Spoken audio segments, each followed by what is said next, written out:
ఆత్మీయత ఏంటంటే సారవంతమైన నేలలో నిన్ను ఉంచాలని ఆ రైతు అనుకోవాలి.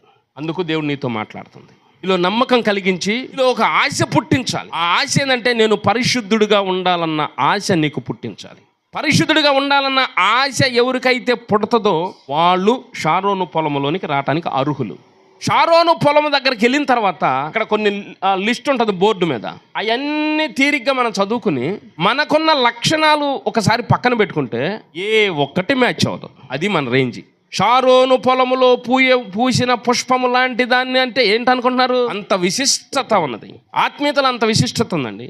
ఆ విశిష్టతలో మనకున్న లక్షణాలు ఏ ఒక్కటి పనికిరాదు. నేను అనుకునే పొజిషన్లో ఉన్న నీకు షారోను పొలం యొక్క విలువలు తెలియదు. అందుకు సువార్త, అందుకు వాక్యం. యేసుక్రీస్తుని నమ్ముకున్న వాళ్ళు పరలోకం వెళ్తారనేది ఒక బడి. యేసుక్రీస్తు నామంలో పాపాలు ఒప్పుకొని మారు మనసు పొంది బాప్తిజం పొందిన వాళ్ళు రక్షింపబడతారనేది రెండవ బడి. సంఘమునకెళ్ళి సంఘములో క్యారెక్టర్ని కాపాడుకుంటూ సంఘములో వాక్యం చదువుతూ సంఘములో ప్రార్థన చేసుకుంటూ నడిపే బడి మూడవ బడి. ఈ 3 బడులు దాటితేనే షారోను పొలం. షారోను పొలంలో మొట్టమొదటి ఉండే కండిషన్ ఏంటంటే పూర్తిగా నిన్ను నా చేతికి అప్పగించుకోవాలంటది. షారోను పొలం సరివి చెట్టు కొమ్మను కొంత భాగమును నరికి తెచ్చుకున్నాం ఏదో ఒక పని కోసం.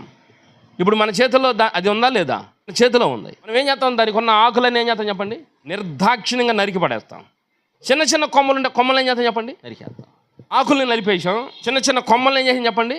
నరికేసాం. అంతటి తాగామా? ఆ కొమ్మలు వచ్చిన చోటల్లో బుడుపులు ఉంటాయిగా, ఆ బుడుపులను కూడా చెక్కేస్తాం. మనం ఏ రూపంలో కావాలనుకుంటామో ఆ రూపంలో దాన్ని అట్లా చెక్కుతామా లేదా? ఆ రూపం వచ్చినాక అప్పుడు దాన్ని మనం పనికి వాడతాం. షారోను పొలం కూడా అదే చేసిద్ది నిన్ను నన్ను. షారోను పొలం కూడా ఏం చేసిద్ది అంటే నాది అని అనుకున్నదల్లా తీసేసిద్ది నీ దగ్గర నుంచి.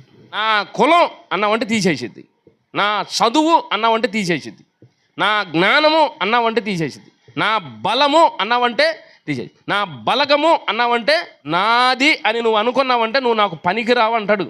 నువ్వేమేమి కలిగి ఉన్నావు వాటన్నిటిని తీసేస్తా.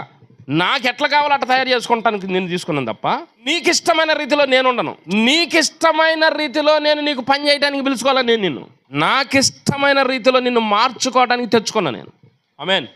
ఇప్పుడు పిలుచుకొచ్చి అన్నాడు, ఇంతకు ముందున్న భయాలు ఇప్పుడు ఉండవు నీకు, ఇంతకు ముందున్న రోగాలు ఇప్పుడు ఉండవు నీకు, ఇంతకు ముందున్న వ్యాధులు నీకు ఉండవు, ఇప్పుడు నీకు ఏమీ ఉండవు. కానీ అన్నింటిలోనూ సమృద్ధి ఉంటుంది ఇక్కడ. హల్లెలూయా. తిన్నంత ఉంటుంది ఆహారం, ప్రశాంతంగా నిద్రపోయినంతసేపు హాయిగా పండుకోవచ్చు ఇక్కడ, సురక్షితం. ఇక్కడ జ్ఞానము కూడా అంతే ఉంటుంది, వర్క్ కూడా అంతే ఉంటుంది ఇక్కడ.